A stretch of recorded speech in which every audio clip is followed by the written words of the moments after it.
Experts say South Africa has a worrying high prevalence of fetal alcohol spectrum disorder. This is a reality the country faces, and this is ahead of International Fetal Alcohol Spectrum Disorder Day to be observed on Tuesday, the 9th of September. And this is to raise awareness to the knowledge that women should not drink alcohol while pregnant. Let's unpack this further with campaign manager for Rethink Your Drink, Kashifa Ancer, who joins us now on the program. Thank you so much for your time. So let's start with understanding what is fetal alcohol spectrum disorder and which communities are at risk and how does it affect children? Thank you very much for having me. So fetal alcohol spectrum disorder is caused by the fetus or the baby being exposed to alcohol during pregnancy. And so it's a range of disorders ranging from neurological disorders to physical disorders, as we know through what is called fetal alcohol syndrome, which is one of the most common of fetal alcohol spectrum disorders. And so it's unfortunately lifelong. It's not curable. So once a child is diagnosed, they're going to need to be supported in school and in their everyday life because of the challenges that they'll experience with relationship building, the ability to learn, etc. So that's how it affects children. And in South Africa, the Western Cape and Northern Cape are particularly affected by fetal alcohol spectrum disorder. Some communities experiencing rates as high as 1 in 3 children being affected, especially in low-income communities where support and education are not as easily accessed as it would be for a mom in a more affluent area being able to access things like antenatal classes where this kind of education would be available. And Ms. Ancer, I want us to drape this with the human element now a bit. You know, I know that beyond individuals just drinking during pregnancy, there have been many other factors that are said to contribute to this problem, particularly referring to those socioeconomic factors that we're seeing in the South African context. Just how are we faring as a country in addressing some of those issues that we're seeing now, particularly in the South African context, you know, putting this against the backdrop of some of the communities that you've just mentioned now? So unfortunately, especially with alcohol, South Africa has a very, very troubling history. We know things like the dope system. We know the history of alcohol and colonialism and how alcohol was used to numb the spirit of the slave, how alcohol was used in apartheid to numb the spirit of the black man in beer halls, etc., in order to keep them in the situation that they were in. Now, unfortunately, we have this kind of continuing in especially low-income communities where alcohol is being supplied in excess at very, very cheap rates. So yes, we might look at it and go, well, at least people who are of low income or poor people are able to afford alcohol.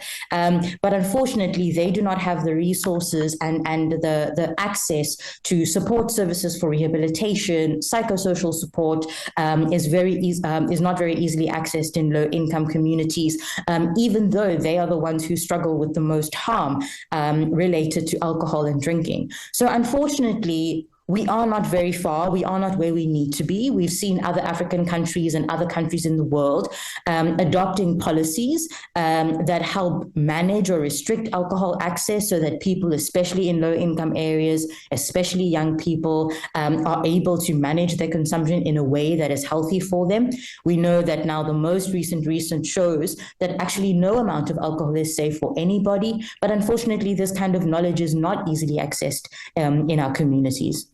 And here's the thing, once all of this has happened, I think I read somewhere that one of the greatest problems that many are dealing with, particularly with this condition, is concerned, is that it goes undiagnosed, which would mean that people would not really be aware of it. That would mean now our schools are not sensitized to be able to deal appropriately with such.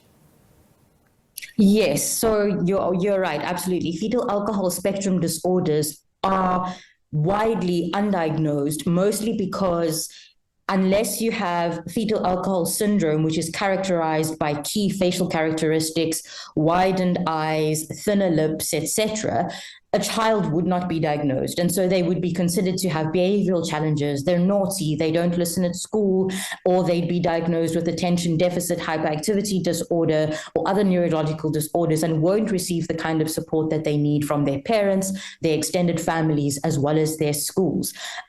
So diagnosing fetal alcohol spectrum disorder is something that we need more of, especially in communities where it is mostly affected.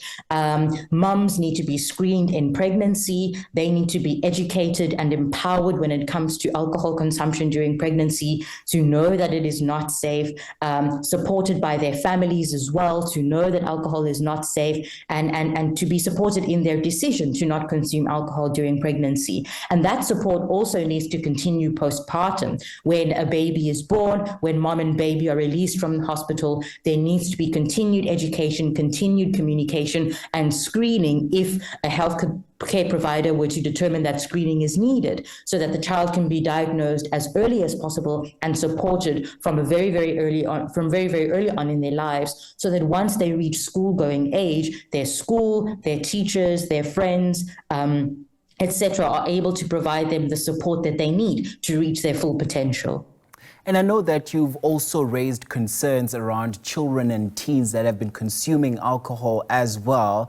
And I want us to take this and link this to awareness or a lack thereof. What would you say or make of government's campaigns as well as awareness efforts in reaching vulnerable communities? Because on many occasions, government has been criticized for being somewhat of, just playing to slogans at all times and not really paying attention to the root causes as well as the root problems at hand.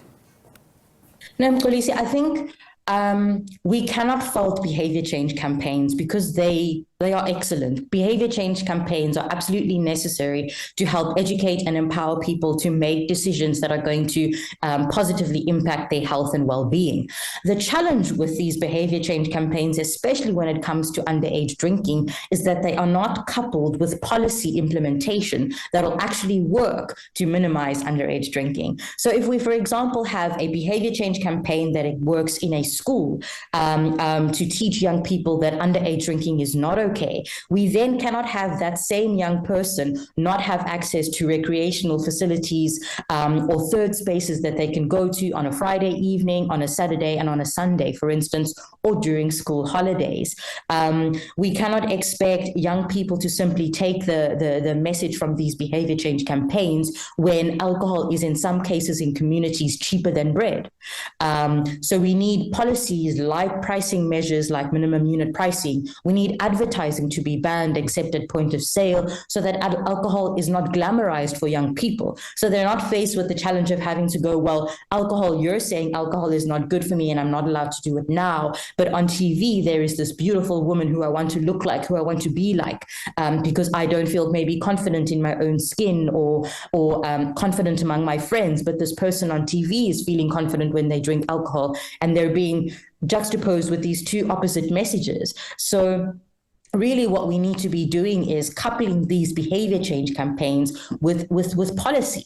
So we need government to with that energy, accelerate these policies, these policy implementations, like banning advertising, like pricing mechanisms, like reducing trading hours, etc., to ensure that when we go into communities with these messages, they go out into communities where the messages are being supported by what is happening on the ground.